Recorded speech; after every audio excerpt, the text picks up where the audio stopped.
মাত্র 10 থেকে 15 মিনিটের মধ্যেই বানিয়ে ফেলতে পারবেন ইলিশ মাছের এই দুর্দান্ত রেসিপিটি।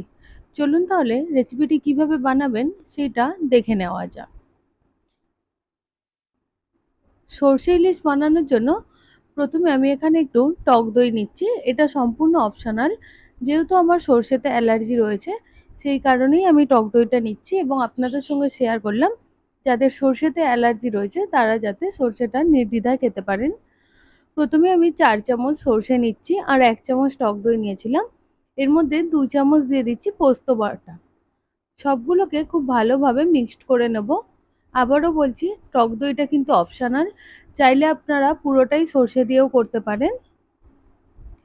এর মধ্যে দিয়ে দেব পরিমাণ মতো নুন আর দেব 1 চামচ হলুদ গুঁড়ো। 1 চামচের একটু কমই দিলাম, প্রয়োজন মতো হলুদ দেবেন, খুব বেশি হলুদ দেওয়ার দরকার নেই। এবার এর মধ্যে মাছগুলো দেব, তার আগে দিয়ে দিচ্ছি একটু সর্ষের তেল। আর বলে দিই, সর্ষের সঙ্গে আমি 2টো কাঁচা লঙ্কা বেটে নিয়েছিলাম। সর্ষের তেলটা দিয়ে এটাকে খুব ভালোভাবে মিক্সড করে নিচ্ছি। সম্পূর্ণ টেস্টটাই সর্ষে আর সর্ষের তেলের ওপরেই নির্ভর করে। এটা খুব ভালোভাবে মিক্সড করা হয়ে গেছে। এবার মাছগুলো দিয়ে দিচ্ছি। আমি এখানে একটা ছোট মাছ নিয়েছি। আমার এটা ছোট মাছই খেতে বেশ ভালো লাগে। বড় সাইজের মাছ হলে টেস্ট আমার একটু কম লাগে।